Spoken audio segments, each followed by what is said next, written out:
like to ask about your personal responsibility for your children. Well, let's look at that. It's exactly the same principle. So here's me as the parent, right? Here's the child. Did I choose to actually conceive this child? Well, if you chose to have sex, you chose to conceive the child. Does that make sense? So the child, certainly you have a responsibility towards the child, right? That is a personal responsibility. A personal responsibility between you and God, actually. You brought the child into the world. What is your responsibility? Your personal responsibility is to teach that child what God wants to teach it. Or in other words, even better, it could be stated, to teach the child how to connect to God itself. That's your that's your only responsibility towards this child. Right? Now, as the child grows, obviously it needs different things, like it needs food.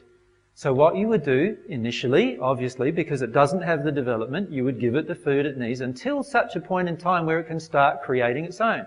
Now, what age is that? It's not 25.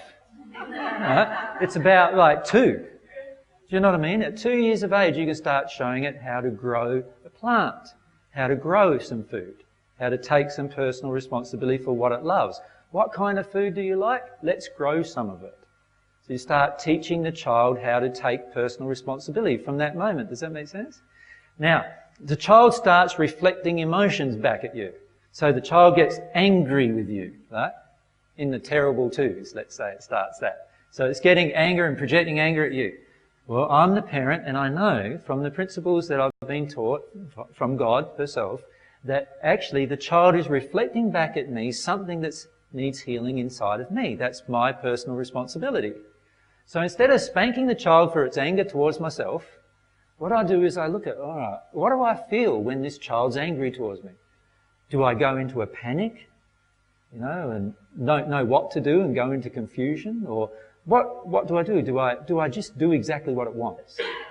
And we were with a family today and I was explaining to the family moment by moment what was happening to its child's emotion and what was happening to its mum and dad's emotions. It was a very interesting process because what was happening was moment by moment, mum's and dad's emotions were affecting the child's behaviour. So the child would rush up and give daddy a hug but would be crying in an angry way towards daddy. And I'd just say to daddy, well, actually what she's trying to do now is control you to take her downstairs to give her a swing. That's what she's trying to do right now. What I would do if I was you is I would stay there and not do it and say to her, while you're projecting anger at me, I am not going to take you and do anything. Right? And what I would do then as a parent is I'd own my emotion that I've got a 2-year-old or a 4-year-old or a 5-year-old girl trying to control me, which actually means that I've got an emotion about my mother controlling me all of my life. And I need to feel about that emotion. And when I do, and he started feeling it, and all of a sudden, the little girl just hops off and stops crying and walks over to mummy and starts telling mummy what she wants from mummy. As soon as he started to feel the emotion. Right? So what I would do is I'd take personal responsibility as the parent for the emotion that's running inside of myself, and I would see the child as my law of attraction to experience that emotion. The irony is with children is they are so sensitive to any damaged emotions inside of us that they'll automatically stop the projection if we own the emotion. They're only projecting at us because we're not taking personal responsibility for the emotion. So now we've got this 3-year-old child who's walking around the garden growing exactly the things that it needs to eat, and we're pretty happy with that, right, of course, because there's less that we have to do. And we start showing it how to prepare the food. So by the time it's 5, what is it doing now? It's now making a great salad and knows how to make the dressing, and it might be a bit messy in the kitchen occasionally, but that's something you also work through with the child with regard to cleanliness and care of its environment and all those other things that you would teach the child. So by the time the child's 5 years of age, it's now taking a lot of personal responsibility for its own life already.